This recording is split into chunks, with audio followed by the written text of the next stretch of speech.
ಸರಿ. ಧ್ಯಾನ ಸಾಧನೆ ಅನೇಕ ಚಿಂತನಶೀಲ ಪರಂಪರೆಗಳ ಒಂದು ಅವಿಭಾಜ್ಯ ಅಂಗವಾಗಿದೆ. ಅದನ್ನು ಸಂಪ್ರದಾಯ ಮತ್ತು ನಂಬಿಕೆಗಳೆರಡಕ್ಕೂ ಅತೀತವಾದ ದೈವತ್ವವನ್ನು ಸಮೀಪಿಸುವ ಅತ್ಯಂತ ಪರಿಣಾಮಕಾರಿ ವಿಧಾನ ಎಂದು ಭಾವಿಸಲಾಗಿದೆ. ಅದನ್ನು ಅಂಡರ್ಲೈನ್ ಮಾಡ್ಕೊಳ್ರಿ. ಅದನ್ನು ಸಂಪ್ರದಾಯ ಮತ್ತು ಎರಡಕ್ಕೂ ಅತೀತವಾಗಿ ದೈವತ್ವವನ್ನು ಸಮೀಪಿಸುವ ಅತ್ಯಂತ ಪರಿಣಾಮಕಾರಿ ವಿಧಾನ ಎಂದು ಭಾವಿಸಲಾಗಿದೆ. ಅದು ಅಂಡರ್ಲೈನ್ ಮಾಡ್ಕೊಳ್ರಿ. ಮತಾಚರಣೆಗಳು ಜೀವನದ ಭೌತಿಕ ಸ್ತರದಲ್ಲಿ ನಾವು ಕೈಗೆತ್ತಿಕೊಳ್ಳುವ ಕರ್ಮಗಳು ಭೌತಿಕ ಮಟ್ಟದಲ್ಲಿ ಉಳಿಯುತ್ತವೆ. ನಂಬಿಕೆಯು ಮಾನಸಿಕ ಸ್ತರದಲ್ಲಿ ಉಳಿಯುತ್ತದೆ. ಸೊ ಮತಾಚರಣೆ ಭೌತಿಕ ಮಟ್ಟದಲ್ಲಿ ಇರುತ್ತೆ, ನಂಬಿಕೆಗಳು ಮಾನಸಿಕ ಸ್ತರದಲ್ಲಿ ಇರುತ್ತೆ. ಅವೆರಡಕ್ಕೂ ಅತೀತವಾಗಿ ಅಸ್ತಿತ್ವದ ಆಧ್ಯಾತ್ಮಿಕ ಸ್ಥಿತಿಯೊಂದಕ್ಕೆ ಬರಲು ನಾವು ಉನ್ನತವಾದ ಆಧ್ಯಾತ್ಮಿಕ ಮಟ್ಟದ ಅಸ್ತಿತ್ವಕ್ಕೆ ಸೇರಿರುವ ಯಾವುದೋ ಒಂದರ ಸಹಾಯವನ್ನು ಪಡೆದುಕೊಳ್ಳಬೇಕು. ನೋಡ್ರಿ, ನಮ್ಮೆಲ್ರಿಗೂ ಕೂಡ ದೈಹಿಕ ಅಸ್ತಿತ್ವ ನಮ್ಮ ಮನದಟ್ಟಾಗಿದೆ, ಮಾನಸಿಕ ಅಸ್ತಿತ್ವ ನಮಗೆ ಗೊತ್ತಿದೆ, ಆದರೆ ನಮ್ಮ ಆಧ್ಯಾತ್ಮಿಕ ಅಸ್ತಿತ್ವ ನಮಗೆ ಪರಿಚಯ ಇಲ್ಲ. ಅದನ್ನ ಪ್ರಸ್ತುತಪಡಿಸ್ಕೊಳ್ಳೋದು ಕೂಡ ನಮ್ಗೆ ಹೇಗೆ ಅಂತ ಗೊತ್ತಿಲ್ಲ. ಅಲ್ಲಿ ನಮಗೆ ಧ್ಯಾನ ಸಹಾಯ ಮಾಡುತ್ತೆ. ನಮ್ಮ ಆಧ್ಯಾತ್ಮಿಕ ಅಸ್ತಿತ್ವ ವಿಕಸನ ಆಗಲಿಕ್ಕೆ, ಅದರ ಅನುಭವ ಪಡ್ಕೊಳ್ಳಿಕ್ಕೆ ನಮಗೆ ಧ್ಯಾನ ಸಹಾಯ ಮಾಡುತ್ತೆ. ಅದು ಹೇಗೆ ಮಾಡ್ತೀವಿ? ಅದು ಆಧ್ಯಾತ್ಮಿಕ ಮಟ್ಟದ ಅಸ್ತಿತ್ವಕ್ಕೆ ಸೇರಿರುವ ಯಾವುದೋ ಒಂದರ ಸಹಾಯವನ್ನು ಪಡೆಯಬೇಕು. ಆಧ್ಯಾತ್ಮಿಕ ಮಟ್ಟದಲ್ಲಿ ಯಾವುದೋ ಒಂದಿದೆ. ಏನಿದೆ? ಒಳಗಡೆ ಆತ್ಮ ಇದೆ, ಪರಮಾತ್ಮ ಇದೆ, ಯಾವುದೋ ಒಂದಿದೆ. ಅದರ ಸಹಾಯದಿಂದ ನಾವು ನಮ್ಮ ಆಧ್ಯಾತ್ಮಿಕ ಅಸ್ತಿತ್ವದ ಅರಿವನ್ನು ಪಡ್ಕೊಳ್ತೀವಿ. ಅದರ ಸಹಾಯ ಇಲ್ಲದಿರ ನಾವು ಆಧ್ಯಾತ್ಮಿಕ ಅಸ್ತಿತ್ವದ ಅರಿವು ಪಡ್ಕೊಳ್ಳಿಕ್ಕೆ ಸಾಧ್ಯವೇ ಇಲ್ಲ. ಸರಿನಾ? ಸೊ ಪ್ರತಿಯೊಬ್ಬ ಮನುಷ್ಯನಿಗೂ 3 ಅಸ್ತಿತ್ವ ಉಂಟು: ದೈಹಿಕ ಅಸ್ತಿತ್ವ, ಮಾನಸಿಕ ಅಸ್ತಿತ್ವ, ಆಧ್ಯಾತ್ಮಿಕ ಅಸ್ತಿತ್ವ. ಆ ಆಧ್ಯಾತ್ಮಿಕ ಅಸ್ತಿತ್ವ ನಾವು ಪಡ್ಕೋಬೇಕಾದ್ರೆ ನಮ್ಮ ಒಳಗಡೆ ಇರ್ತಕ್ಕಂಥ ಆತ್ಮನೋ ಪರಮಾತ್ಮನೋ ಅದರ ಸಹಾಯ ಪಡ್ಕೊಂಡು ನಾವು ಆಧ್ಯಾತ್ಮಿಕ ಅಸ್ತಿತ್ವದ ಅರಿವನ್ನು ಪಡ್ಕೊಳ್ತೀವಿ. ಇದೇ ವಿಧಾನವನ್ನು ನಾವು ಹಾರ್ಟ್ಫುಲ್ನೆಸ್ ಧ್ಯಾನದಲ್ಲಿ ತೆಗೆದುಕೊಳ್ಳುತ್ತೇವೆ. ಇದನ್ನು ಇನ್ನಷ್ಟು ಚೆನ್ನಾಗಿ ತಿಳಿದುಕೊಳ್ಳಲು ನಾನು ಮೊದಲಿನಿಂದ ಪ್ರಾರಂಭಿಸಲು ನಿರ್ಧರಿಸಿದೆ. ಧ್ಯಾನವೆಂದರೇನು ಎಂದು ದಾಜಿಯವರನ್ನು ಕೇಳಿದೆ. ಅವರು ತಮ್ಮ ಪೆನ್ನನ್ನು ಹೊರಗೆ ತೆಗೆದು ಒಂದು ಚಿತ್ರವನ್ನು ಬರೆದರು. ಲಂಬವಾಗಿರುವ ಅಕ್ಷವು ಕೇಂದ್ರೀಕೃತ ಹಾಗೂ ಕೇಂದ್ರೀಕರಿಸದ ಮನಸ್ಸುಗಳ ನಡುವಿನ ಒಂದು ತರಂಗಗುಚ್ಛವನ್ನು ತೋರಿಸುತ್ತದೆ. ಉದ್ದದ ಗೆರೆ, ಸರಿನಾ?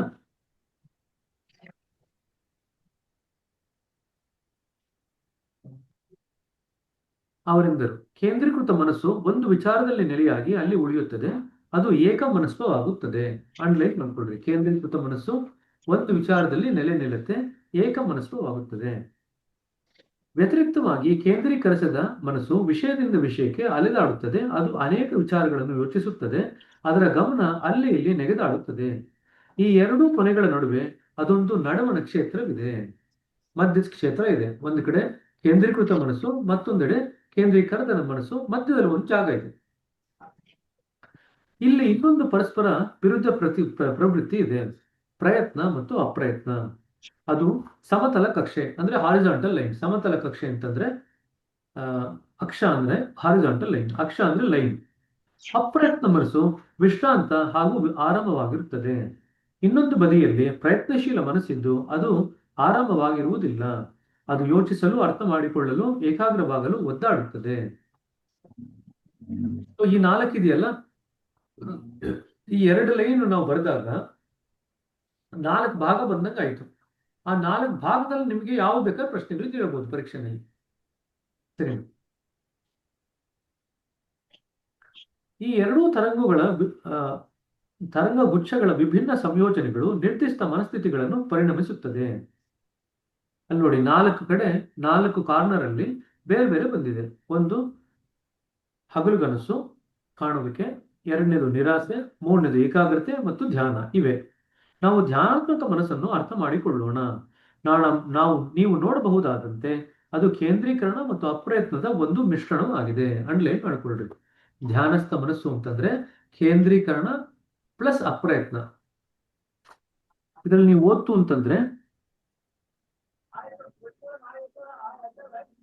ಇದು ಎಷ್ಟು ಲೈಟ್ ಆಗಿದೆ ಅಂತಂದ್ರೆ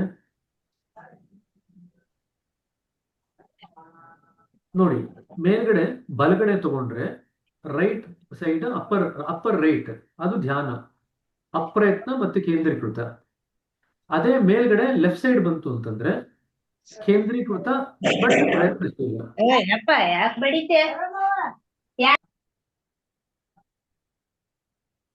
ಎಲ್ರೂ ದಯವಿಟ್ಟು ಮ್ಯೂಟ್ ಮಾಡ್ಕೊಳ್ರಿ, ಸರಿನಾ? ಸೊ ಈಗ ನೋಡಿ, ಈ 4 ಭಾಗಗಳಿದೆಯಲ್ಲ, ಮೇಲ್ಗಡೆ ಇರತಕ್ಕಂಥ ಬಲಭಾಗ ಅದು ಧ್ಯಾನಸ್ಥ ಮನಸ್ಸು. ಧ್ಯಾನಸ್ಥ ಮನಸ್ಸಿನಲ್ಲಿ ಏನಾಗ್ತಾ ಇದೆ, ಅಲ್ಲಿ ನಿಮಗೆ ಪ್ರಯತ್ನ, ಅಪ್ರಯತ್ನ ಇದೆ, ಮತ್ತೆ ಕೇಂದ್ರೀಕೃತ ಮನಸ್ಸಿದೆ. ಅದೇ ಎಡಭಾಗಕ್ಕೆ ಬಂತು ಅಂತಂದ್ರೆ, ಮೇಲ್ಗಡೆ ಎಡಭಾಗಕ್ಕೆ ಬಂತು ಅಂತಂದ್ರೆ ಅಲ್ಲಿ ನಿಮಗೆ ಏಕಾಗ್ರ ಮನಸ್ಸಿದೆ. ಏಕಾಗ್ರ ಮನಸ್ಸಲ್ಲಿ ಏನಿದೆ, ಕೇಂದ್ರೀಕೃತ ಇದೆ, ಪ್ರಯತ್ನ ಇದೆ. ಅದೇ ಈಗ ಕೆಳಗಡೆ ಬಂತು ಅಂತಂದ್ರೆ ಬಲಭಾಗದಲ್ಲಿ ಹಗಲುಗನಸು ಕಾಣುವುದಿದೆ. ಹಗಲುಗನಸು ಕಾಣುವುದು ಅಂತಂದ್ರೆ ನೀವು ಅಪ್ರಯತ್ನವಾಗಿದ್ದೀರಿ, ಮನಸ್ಸು ಕೇಂದ್ರೀಕೃತವಾಗಿಲ್ಲ, ಕೆಳಗಡೆ ಕೇಂದ್ರೀಕೃತ ಇಲ್ಲ, ಬಲಗಡೆ ಹೋಯ್ತು ಅಂತಂದ್ರೆ ಅಪ್ರಯತ್ನವಾಗಿದೆ, ಅದು ಹಗಲುಗನಸು ಕಾಣುವುದು. ಈ ಕಡೆ ಹೋಯ್ತು ಅಂತಂದ್ರೆ, ಕೆಳಗಡೆ ಎಡಗಡೆ ಹೋಯ್ತು ಅಂತಂದ್ರೆ ಮನಸ್ಸು ಅಪ್ರಯತ್ನ ಇದು ಕೇಂದ್ರೀಕೃತವಾಗಿದ್ದು, ಒಂದು ನಿಮಿಷ, ಮನಸ್ಸು ಕೇಂದ್ರೀಕೃತವಾಗಿಲ್ಲ ಮತ್ತೆ ಪ್ರಯತ್ನದಿಂದ ಕೂಡಿದೆ, ಅದು ನಿರಾಸೆ. ಸೊ 4 ಭಾಗಗಳಾಗಿ ಇದನ್ನ ಅವ್ರು ಕೇಳಿದ್ದಾರೆ. ಈ 4 ಭಾಗಗಳಲ್ಲಿ ಯಾವ್ದು ಬೇಕಾದ್ರೂ ಅವ್ರು ಕೇಳಬಹುದು. ಈಗ ಹಗಲುಗನಸು ಅಂತಂದ್ರೆ ಏನೇನು ಮಿಶ್ರಣ, ಯಾವ 2ರ ಮಿಶ್ರಣ ಅಂತ ಅವ್ರು ಕೇಳ್ಬೋದು ನಿಮ್ಮ ಪರೀಕ್ಷೆಯಲ್ಲಿ. ಅದಕ್ಕೆ ಆ 4 ಓದಿತ್ತು. ಸೊ ಹಗಲುಗನಸು ಅಂತಂದ್ರೆ ಕೇಂದ್ರೀಕೃತವಲ್ಲದ ಅಪ್ರಯತ್ನವಾಗಿರ್ತಕ್ಕಂಥ ಮನಸ್ಸು, ಅದು ಹಗಲುಗನಸು. ಸೊ ಇದನ್ನ ಸ್ಪಷ್ಟವಾಗಿ ಜ್ಞಾಪಕ ಇಟ್ಕೊಳ್ರಿ, ಯಾಕಂದ್ರೆ ಈ ಭಾಗದಿಂದ ಡೆಫಿನೆಟ್ಲಿ 1-2 ಪ್ರಶ್ನೆಗಳು ಬಂದೇ ಬರುತ್ತೆ ಪರೀಕ್ಷೆನಲ್ಲಿ, ಸರಿನಾ? ಸರಿ, ಈಗ ನಾವು ಧ್ಯಾನಸ್ಥ ಮನಸ್ಸಿಗೆ ಬರೋಣ. ಅದು ಕೇಂದ್ರೀಕರಣ ಮತ್ತು ಅಪ್ರಯತ್ನದ ಒಂದು ಮಿಶ್ರಣವಾಗಿದೆ. ಅದು ಒಂದು ವಿಚಾರದಲ್ಲಿ ಮುಳುಗಿರಬೇಕು, ಆದರೆ ಅಪ್ರಯತ್ನವಾಗಿರಬೇಕು. ಅದು ಯಾವುದೇ ವಿಚಾರವಾಗಿರಬಹುದೇ? ಹೌದು ಎಂದರು ದಾಜಿ. ಆದರೆ ಹಾಗಿದ್ದಲ್ಲಿ ಪ್ರತಿಯೊಬ್ಬರು ಈಗಾಗಲೇ ಧ್ಯಾನಿಸುತ್ತಿದ್ದಾನೆ ನಾನೆಂದೆ. ದಾಜಿಯವರು ಹೇಳ್ತಾರೆ, ನಾನು ಹೇಳ್ತಿರೋದು ಅದನ್ನೇ ಎಂದು ದಾಜಿ ನಸುನಕ್ಕರು. ಅಲ್ಲಿ ಒಂದು ಹೊಸ ಕೌಶಲ್ಯವನ್ನು ಬೇಕಾದುದರ ಪ್ರಶ್ನೆಯೇ ಇಲ್ಲ. ಹೇಗೆ ಧ್ಯಾನ ಮಾಡುವುದು ಎಂಬುದು ನಮಗೆಲ್ಲ ಗೊತ್ತು, ನಾವು ಅದನ್ನು ಪ್ರತಿದಿನ ಮಾಡುತ್ತೇವೆ.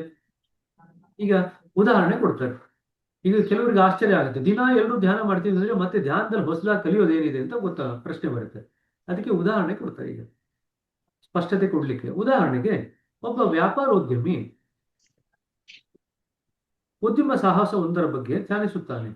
ಕಾರು ಚಲಾಯಿಸುತ್ತಿರುವಾಗ ಅವರು ಅದನ್ನು ಧ್ಯಾನಿಸುತ್ತಾನೆ. ರಾತ್ರಿ ನಿದ್ರಿಸಲು ಹೋಗುವಾಗ ಅದನ್ನು ಧ್ಯಾನಿಸುತ್ತಾನೆ. ಪ್ರಾಯಶಃ ಯಾರೋ ಅವನಲ್ಲಿ ಅನುರಕ್ತಲಾಗಿದ್ದಾಳೆ. ಆಕೆ ತನ್ನ ನಿತ್ಯ ಕೆಲಸವನ್ನು ಮಾಡುವಾಗ ಅವನನ್ನು ಧ್ಯಾನಿಸುತ್ತಾಳೆ. ತಾನು ಹಲ್ಲುಜ್ಜುತ್ತಿರುವಾಗಲೂ ಅವನನ್ನು ಧ್ಯಾನಿಸುತ್ತಾಳೆ. ಕಿರಾಣಿ ಅಂಗಡಿಗೆ ಹೋದಾಗಲೂ ಧ್ಯಾನಿಸುತ್ತಾಳೆ. ಆದರೆ ಇಡೀ ಹೊತ್ತು ಅವನನ್ನೇ ಧ್ಯಾನಿಸುತ್ತಾಳೆ. ಆ ನಡುವೆ ಅಂಗಡಿಯಲ್ಲಿ ಅವಳು ಒಬ್ಬ ಸಂಗೀತಗಾರನನ್ನು ದಾಟಿ ಹೋಗ್ಬಿಡ್ತಾಳೆ. ಅವಳ ಮನಸ್ಸು ಸಂಗೀತದ ಬಗ್ಗೆಯೇ ಯೋಚಿಸುತ್ತಾ ಇರುತ್ತದೆ. ಅವನು ಧ್ಯಾನಿಸುತ್ತಾನೆ. ಪೂರ್ವಾಲೋಚಿತ ಕೊಲೆ, ಪ್ರೀ ಮೆಡಿಟೇಟೆಡ್ ಮರ್ಡರ್ ಎಂಬ ಒಂದು ಪರಿಭಾಷೆಯೂ ಇದೆ. ಅದರಲ್ಲಿ ದುಷ್ಕರ್ಮಿ ತನ್ನ ಕರಾಳ ಯೋಚನೆಗಳನ್ನು ಪರಿಪೂರ್ಣವಾಗಿ ನೆರವೇರಿಸುವುದು ಹೇಗೆ ಎಂಬುದರ ಬಗ್ಗೆ ಧ್ಯಾನಿಸುತ್ತಾನೆ. ನೋಡಿ, ಎಲ್ಲಾ ವಿಚಾರದಲ್ಲೂ ನಾವು ಧ್ಯಾನ ಮಾಡ್ತಾ ಇರ್ತೀವಿ, ನಮ್ಗೆ ಗೊತ್ತಿಲ್ಲದೇನೋ ನಾವು ಧ್ಯಾನ ಮಾಡ್ತಾ ಇರ್ತೀವಿ ದಿನನಿತ್ಯದಲ್ಲಿ. ಹಾಗಾದ್ರೆ ನಾವೀಗ ಧ್ಯಾನ ಅಂತ ಕರಿತಕ್ಕಂಥದ್ದಕ್ಕೂ ನಾವು ದಿನನಿತ್ಯದಲ್ಲಿ ಮಾಡ್ತಕ್ಕಂಥ ಧ್ಯಾನ ಕ್ರಿಯೆಗೂ ಗೊತ್ತಿಲ್ದಿರ ಏನು ವ್ಯತ್ಯಾಸ, ಅದನ್ನ ಈಗ ಎಕ್ಸ್ಪ್ಲೇನ್ ಮಾಡ್ತಾರೆ. ಪ್ರತಿಯೊಬ್ಬರೂ ಧ್ಯಾನ ಅದಾಗಲೇ ಮಾಡುತ್ತಿದ್ದರೆ ಧ್ಯಾನದ ಬಗ್ಗೆ ಅಷ್ಟು ಗಾಢವಾದುದು ಏನಿದೆ? ಏನಪ್ಪ ಅಂತಹದ್ದು ಗಾಢವಾದಂತ ವಿಚಾರ ಇರೋದು ಧ್ಯಾನದಲ್ಲಿ? ಎಲ್ಲರೂ ಮಾಡ್ತಾ ಇದೀವಲ್ಲ ನೀವೇ. ಅದನ್ನು ಗಾಢವಾಗಿ ಮಾಡುವುದು ನಾವು ಧ್ಯಾನದ ಮೂಲಕ ಪರಿಶೋಧಿಸುವ ಉದ್ದೇಶ ಎಂದರು ದಾಜಿ. ಈ ಉದ್ದೇಶವೇ ನಮ್ಮ ಧ್ಯಾನದ ವಸ್ತು. ಇದನ್ನ ಅಂಡರ್ಲೈನ್ ಮಾಡ್ಕೊಳ್ರಿ. ನಾವು ಧ್ಯಾನ ಅಂತ ಯಾವಾಗ ಮಾತಾಡ್ತೀವಲ್ಲ, ನಾವು ಮಾತಾಡೋದ್ರ ಬಗ್ಗೆ, ನಾವು ಧ್ಯಾನ ಅಂತ ಯಾವ ವಿಚಾರದ ಬಗ್ಗೆ ಮಾತಾಡ್ತೀವಲ್ಲ, ಅದು ಧ್ಯಾನ ಅಂತ ನಮ್ಮ ದೃಷ್ಟಿಕೋನದಲ್ಲಿ ನಮ್ಮ ಅರ್ಥೈಸುವಿಕೆಯಲ್ಲಿ ಏನಪ್ಪಾ ಅಂತಂದ್ರೆ, ಒಂದು ಗಾಢವಾದಂತ ವಸ್ತುವನ್ನು ಇಟ್ಕೊಂಡು ನೀವು ಧ್ಯಾನ ಮಾಡ್ತಾ ಇದ್ದೀರಾ ಅಂತ. ಲೌಕಿಕವಾದಂತ ದಿನನಿತ್ಯದ ವಸ್ತು ಬಗ್ಗೆ ನೀವು ಧ್ಯಾನ ಮಾಡ್ತಿಲ್ಲ ಅಂತ, ಅದನ್ನು ನೀವು ಧ್ಯಾನ ಅಂತ ಕರೆಯೋದೇ ಇಲ್ಲ. ಸರಿ, ಅದನ್ನು ಗಹನ ಮಾಡುವುದು ನಾವು ಧ್ಯಾನದ ಮೂಲಕ ಪರಿಶೋಧಿಸುವ ಉದ್ದೇಶ. ಆ ಉದ್ದೇಶವೇ ನಮ್ಮ ಧ್ಯಾನದ ವಸ್ತು. ಅಂಡರ್ಲೈನ್ ಮಾಡ್ಕೊಳ್ರಿ. ಅದು ಕೂಡ ಕೇಳ್ತಾರೆ, ಧ್ಯಾನನ ಗಹನ ಮಾಡ್ತಕ್ಕಂಥದ್ದು ಯಾವುದು? ಧ್ಯಾನದ ಉದ್ದೇಶ, ಮತ್ತು ಆ ಉದ್ದೇಶವೇ ನಮ್ಮ ಧ್ಯಾನದ ವಸ್ತು. ಧ್ಯಾನದ ನಮ್ಮ ವಸ್ತು ಬಹಳ ಮಹತ್ವದ್ದಾಗಿದೆ. ಆಯ್ತಾ? ಬೇರೆ ಎಲ್ಲ ಧ್ಯಾನಕ್ಕೂ ಇದಕ್ಕೂ ವ್ಯತ್ಯಾಸ ಏನು, ಬೇರೆ ಎಲ್ಲ ಕೆಲಸಕ್ಕೂ ಧ್ಯಾನಕ್ಕೂ ವ್ಯತ್ಯಾಸ ಏನಪ್ಪಾ ಅಂತಂದ್ರೆ ಆ ವಸ್ತು ವ್ಯತ್ಯಾಸ ಮಾಡುತ್ತೆ. ಧ್ಯಾನ ಧ್ಯಾನದ ನಮ್ಮ ವಸ್ತು ಬಹಳ ಮಹತ್ವದ್ದಾಗಿದೆ. ಒಂದು ಗಹನವಾದ ವಸ್ತು ನಮಗೆ ಗಾಢವಾದ ಪ್ರಜ್ಞೆಯನ್ನು ಕೊಡುತ್ತದೆ, ಅಂಡರ್ಲೈನ್ ಮಾಡ್ಕೊಳ್ರಿ. ಒಂದು ಪ್ರಾಪಂಚಿಕ ವಸ್ತು ನಮಗೆ ಪ್ರಾಪಂಚಿಕ ಪ್ರಜ್ಞೆಯನ್ನು ಕೊಡುತ್ತದೆ. ಒಂದು ತಾತ್ಕಾಲಿಕ ವಸ್ತು ನಮ್ಮ ಮನಸ್ಸಿನ ಧ್ಯಾನಸ್ಥ ಸ್ಥಿತಿಯನ್ನು ತಾತ್ಕಾಲಿಕವಾಗಿ ಮಾಡುತ್ತದೆ. ಒಂದು ಗಹನವಾದ ಬದಲಾಗದ ವಸ್ತು ನಮ್ಮ ಧ್ಯಾನವನ್ನು ಶಾಶ್ವತವನ್ನಾಗಿ ಮಾಡುತ್ತದೆ. ಇದು ಅಂಡರ್ಲೈನ್ ಮಾಡ್ಕೊಳ್ರಿ. ಯಾವುದು ನಿಮ್ಮ ಧ್ಯಾನನ ಶಾಶ್ವತ ಮಾಡುತ್ತೆ ಅಂತಂದ್ರೆ ಒಂದು ಗಹನವಾದ ಬದಲಾಗದ ವಸ್ತು ನಮ್ಮ ಧ್ಯಾನವನ್ನು ಶಾಶ್ವತ ಮಾಡುತ್ತೆ. ವಿಭಿನ್ನ ವಸ್ತುಗಳು ವಿಭಿನ್ನ ಪರಿಣಾಮಗಳನ್ನು ಉಂಟು ಮಾಡುತ್ತದೆ. ಇದು ಅಂಡರ್ಲೈನ್ ಮಾಡ್ಕೊಳ್ರಿ. ವಿಭಿನ್ನ ವಸ್ತುಗಳು ವಿಭಿನ್ನ ಪರಿಣಾಮಗಳನ್ನು ಉಂಟು ಮಾಡುತ್ತದೆ. ಈಗ ನೋಡಿ, ಸಾವಿರಾರು ಪೆನ್ಗಳಿದೆ. ಈಗ ಮನೆಯಲ್ಲಿ ಇವಾಗ ಕೂತ್ಕೋಬೇಕಾದ್ರೆ ಯಾವುದೋ ಪೆನ್ ಕೈಲಿ ಹಿಡಿತು ಅದು ತಗೊಂಡು ಬರಿತಾ ಕೂತ್ಕೊಂಡ್ರಿ. ಒಂದು ಪೆನ್ ಬರೆಯೋ ರೀತಿ ಮತ್ತೊಂದು ಪೆನ್ ಬರೆಯಲ್ಲ. ಎಲ್ಲ ಒಂದೇ ಕಂಪನಿಯವರು ಮಾಡಿರ್ತಾರೆ, ಎಲ್ಲ ಒಂದೇ ಕಂಪನಿಯವರು ರಿಫಿಲ್ ಮಾಡಿರ್ತಾರೆ. ಆದ್ರೆ ಒಂದು ಪೆನ್ ಬರೆಯೋ ರೀತಿಯಲ್ಲಿ ಮತ್ತೊಂದು ಪೆನ್ ಬರೆಯಲ್ಲ ಅಲ್ವಾ?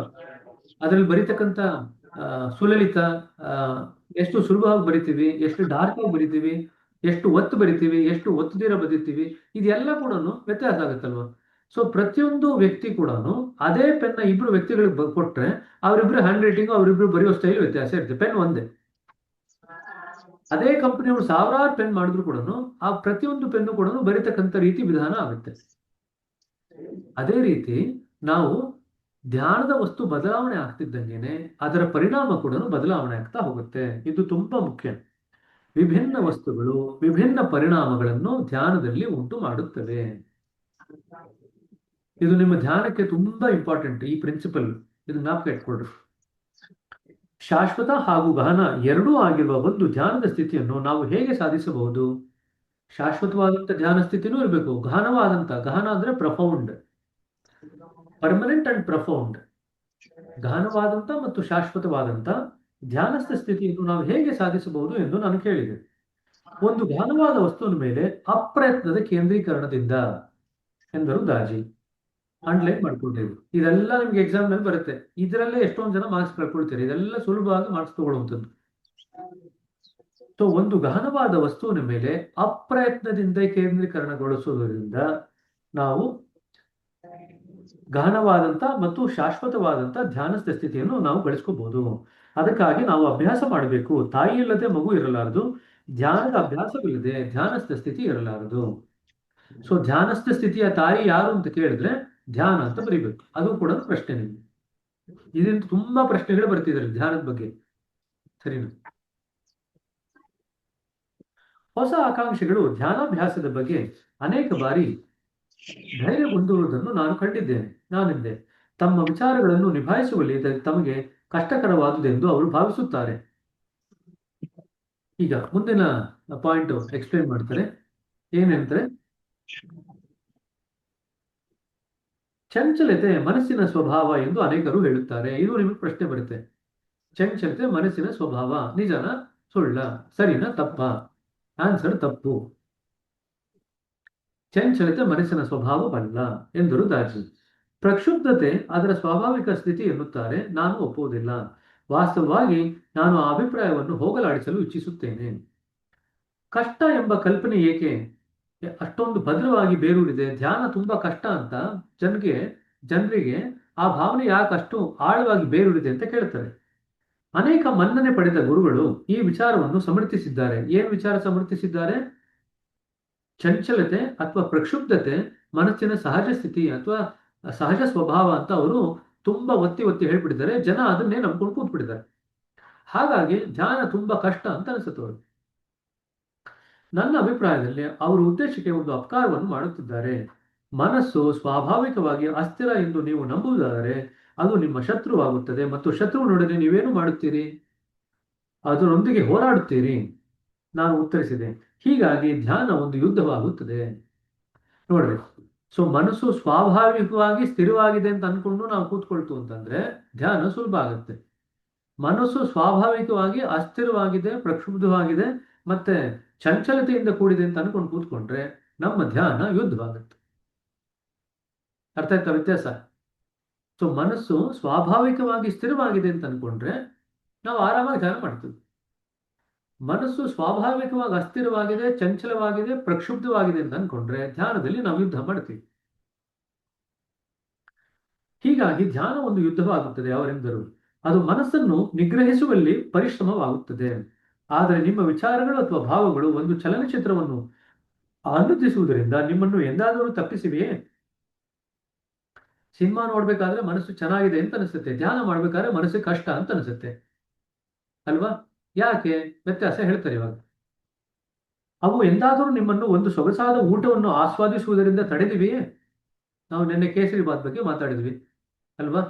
ಕೇಸರಿ ಬಾತ್ ಮಾಡ್ಕೊಂಡು ತಿಂದ ಮೇಲೆ ನಿಮ್ಗೆ ಏನಾದ್ರು ಮನಸ್ಸಿನಲ್ಲಿ ಡೈವರ್ಷನ್ ಆಗತ್ತಾ? ಕೇಸರಿ ಬಾತಲ್ಲೇ ಮುಳುಗಿರ್ತೀರೋ ಇಲ್ಲೋ ನೀವು?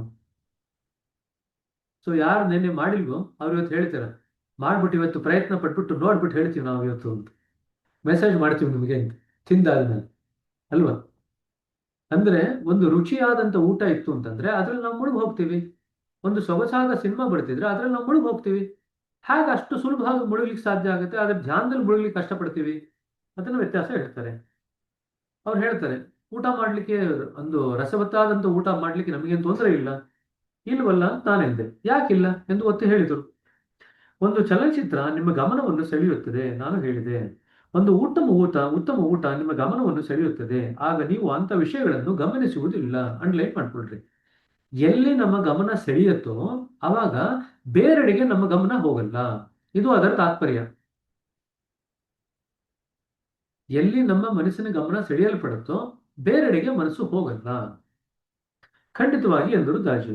ಯಾವುದೋ ಒಂದು ನಿಮ್ಮ ಗಮನವನ್ನು ಸೆಳೆದು ಅದನ್ನು ಅಲ್ಲಿ ಹಿಡಿದಿಟ್ಟಿರುವಾಗ ನೀವು ಅನಪೇಕ್ಷಿತ ವಿಚಾರಗಳ ಬಗ್ಗೆ ನಿರ್ಲಕ್ಷ್ಯ ತೋರುತ್ತೀರಿ. ಇದು ಅಂಡರ್ಲೈನ್ ಮಾಡ್ಕೊಳ್ರಿ. ಸೊ ಧ್ಯಾನದ ವಸ್ತು ಇದೆಯಲ್ಲ ನಮ್ಮ ಒಳಗಡೆ, ಆ ಧ್ಯಾನದ ವಸ್ತು ನಮ್ಮನ್ನ ಒಳಗಡೆಗೆ ಸೆಳೆದುಕೊಂಡು ಅಲ್ಲೇ ಹಿಡಿದಿಟ್ಕೊಳ್ತು ಅಂತಂದ್ರೆ ಬೇರೆ ವಿಚಾರಗಳಿಗೆ ನಾವು ಗಮನ ಕೊಡೋದನ್ನ ಬಿಟ್ಬಿಡ್ತೀವಿ. ಅದೇ ಆಗೋದು. ಸಿನಿಮಾ ನೋಡ್ಬೇಕಾದ್ರೆ ಹಾಗೆ ಆಗೋದು. ಆಗ ಸಿನಿಮಾ ನೋಡ್ಬೇಕಾದ್ರೆ ಸಿನಿಮಾನೇ ನಮ್ಮ ಧ್ಯಾನದ ವಸ್ತು. ಸಿನಿಮಾ ಕಡೆ ಗಮನ ಕೊಡ್ತಿರ್ಬೇಕಾದ್ರೆ ಮನಸ್ಸಿನಲ್ಲಿ ಉದ್ಭವ ಆಗ್ತಕ್ಕಂಥ ಬೇರೆ ವಿಚಾರಗಳ ಕಡೆ ನಾವು ನಿರ್ಲಕ್ಷ್ಯ ತೋರ್ತೀವಿ. ಅದೇ ನೀವು ರಾಮಕೃಷ್ಣ ಪರಮಹಂಸರು ಒಂದು ಕತೆ ಬರೀತಾರೆ, ಒಂದು ಉದಾಹರಣೆ ಹೇಳ್ತಾರೆ. ನೀವು ಮದುವೆ ಮನೆಗೆ ಹೋದ್ರೆ, ಮದುವೆ ಮನೆಯಲ್ಲಿ ಡೈನಿಂಗ್ ಹಾಲ್ ಹೋದ್ರೆ, ಭೋಜನ ಶಾಲೆಗೆ ಹೋದ್ರೆ ಸಿಕ್ಕಾಪಟ್ಟೆ ಶಬ್ದ ಇರುತ್ತಂತೆ. ಸಿಕ್ಕಾಪಟ್ಟೆ ಶಬ್ದ ಯಾವಾಗ ಇರುತ್ತೆ ಅಂತಂದ್ರೆ ಭೋಜನ ಬಡಿಸೋವರೆಗೂ ಕೂಡ ಜನ ಅಕ್ಕಪಕ್ಕದಲ್ಲಿ ಮಾತಾಡ್ತಾ ಇರ್ತಾರಂತೆ. ಒಂಚೂರು ಭೋಜನ ಎಲ್ಲ ಬಡಿಸಾದ್ಮೇಲೆ, ಒಂದು ರೌಂಡ್ ಭೋಜನ ಬಡಿಸಾದ್ಮೇಲೆ ಸ್ವಲ್ಪ ಮಟ್ಟಿಗೆ ತಿನ್ಲಿಕ್ಕೆ ಶುರು ಮಾಡ್ತಾರೆ. ಸೊ ಸದ್ದು ಗದ್ದಲ ಗಲಾಟೆ ಮದುವೆ ಇದರಲ್ಲಿ ಡೈನಿಂಗ್ ಹಾಲಲ್ಲಿ ಸ್ವಲ್ಪ ಕಡಿಮೆ ಆಗುತ್ತೆ. ಆಯ್ತಾ? ಮತ್ತಷ್ಟು ಮುಂದಕ್ಕೆ ಬಡಿಸ್ತಾ ಹೋಗ್ತೀರಾ. 2ನೇ ರೌಂಡ್ ಆಯ್ತು, 3ನೇ ರೌಂಡ್ ಆಯ್ತು, ಸ್ವೀಟ್ ಗೀಟ್ ಎಲ್ಲ ಹಾಕಿದ್ರೆ 3 ರೌಂಡ್ ಆಗುವಷ್ಟೊತ್ತಿಗೆ ಎಲ್ಲ ತಿನ್ನೋದ್ರಲ್ಲಿ ಎಷ್ಟು ಮಗ್ನರಾಗಿರ್ತಾರಂದ್ರೆ ಯಾರು ಮಾತಾಡ್ಲಿಕ್ಕೆ ಇಷ್ಟಪಡಲ್ಲ ಅಕ್ಕಪಕ್ಕದವ್ರ ಹತ್ರ. ಊಟ ಎಲ್ಲ ಮಾಡಿದ್ಮೇಲೆ ಮದುವೆ ಮನೆಯಲ್ಲಿ ಎಷ್ಟು ಸುಸ್ತಾಗ್ಬಿಟ್ಟಿರ್ತಾರೆ, ತಿಂದು ಸುಸ್ತಾಗಿರ್ತಾರೆ, ಹೊಟ್ಟೆ ತುಂಬೋಗಿರ್ತದೆ, ತಿಂದು ಸುಸ್ತಾಗಿರುತ್ತೆ, ಯಾರು ಯಾರ ಹತ್ರ ಮಾತಾಡಲ್ಲ. ಸರಿನಾ? ಸೊ ಧ್ಯಾನಕ್ಕೆ ಯಾರು ಬರ್ತಾರಲ್ವಾ, ಧ್ಯಾನಕ್ಕೆ ಕೂತ್ಕೊಂಡಂತ ವ್ಯಕ್ತಿ ಮದುವೆ ಮನೆಯಲ್ಲಿ ಭೋಜನ ಶಾಲೆಯಲ್ಲಿ ಕೂತ್ಕೊಂಡಂತ ವ್ಯಕ್ತಿ ತರ ಮನಸ್ಸಿನಲ್ಲಿ ಸಿಕ್ಕಾಪಟ್ಟೆ ಆಲೋಚನೆಗಳು ಅದು ಇದು ಬರ್ತಾ ಇರುತ್ತೆ. ಇಲ್ಲಿ ಅಕ್ಕಪಕ್ಕದವ್ರ ಹತ್ರ ಮಾತಾಡ್ತಾ ಇದ್ದೀವಿ, ಇಲ್ಲಿ ನಮ್ಮ ಮನಸ್ಸಿನಲ್ಲೇ ಎಲ್ಲ ಹೇಳ್ತಾ ಇರುತ್ತೆ. ಊಟ ಬಡಿಸಿ ನಾವು ಸ್ವಲ್ಪ ತಿನ್ಲಿಕ್ಕೆ ಶುರು ಮಾಡಿದ್ರೆ ಸ್ವಲ್ಪ ಮಾತಾಡೋದು ಕಡಿಮೆ ಆಗುತ್ತಲ್ವಾ? ಅದೇ ತರನೇ ನಾವು ಧ್ಯಾನದಲ್ಲಿ ಸ್ವಲ್ಪ ಮಟ್ಟಿಗೆ ಆಳಕ್ಕೆ ಹೋಗ್ತಿದ್ದಂಗೆನೆ ಮನಸ್ಸಿನಲ್ಲಿ ವಿಚಾರಗಳು ಸ್ವಲ್ಪ ಮಟ್ಟಿಗೆ ಕಡಿಮೆ ಆಗುತ್ತೆ. ಇನ್ನೂ 2 ರೌಂಡ್ ಊಟ ಮುಗಿಯೋದು ಬಡಿಸೋ ಅಷ್ಟೊತ್ತಿಗೆ ಇನ್ನೂ ಮನಸ್ಸಿನ ವಿಚಾರಗಳು ಸಾಕಷ್ಟು ಕಡಿಮೆ ಆಗುತ್ತೆ. ಹಾಗೆ ಭೋಜನ ಶಾಲೆಯಲ್ಲಿ ಮಾತೆಲ್ಲ ಕಡಿಮೆ ಆಗುತ್ತೆ. ಕಡೆಗೆ ಭೋಜನ ಶಾಲೆಯಲ್ಲಿ ಊಟ ಮುಗಿಯುವಷ್ಟರಲ್ಲಿ ಎಲ್ಲರೂ ಸೈಲೆಂಟ್ ಆಗಿ ಹೋಗಿರ್ತಾರೆ. ಕಾರಣ 2 ಕಾರಣ ಸೈಲೆಂಟ್. ಇನ್ಫ್ಯಾಕ್ಟ್ 3 ಕಾರಣ. ಒಂದು, ತಿಂದಿರ್ತಾರಲ್ವಾ, ಆ ತಿಂದಿರ್ದರ ಆಸ್ವಾದನೆ ಮಾಡ್ಕೊಳ್ತಾ ಇರ್ತಾರೆ. ಮನಸ್ಸಿನ ಎಲ್ಲೂ ಗಮನ ಕೊಡ್ಲಿಕ್ಕೆ ಹೋಗಲ್ಲ. ಯಾವ್ಯಾವ ಐಟಮ್ ಚೆನ್ನಾಗಿತ್ತು, ಇನ್ನೊಂದು ಐಟಮ್ ಏನ್ ಹಾಕ್ಸ್ಕೋಬಹುದು, ಇದ್ರ ಬಗ್ಗೆ ಆಸ್ವಾದನೆ ನಡೀತಾ ಇರುತ್ತೆ. 2ನೇದು, ಹೊಟ್ಟೆ ತುಂಬಿರುತ್ತೆ, ಹೊಟ್ಟೆ ಭಾರ ಆಗಿರುತ್ತೆ, ಇರಪ್ಪ ನಾನು ಏನು ಮಾತಾಡೋದು ಬೇಡ ಅಂತ ಅನಿಸುತ್ತೆ.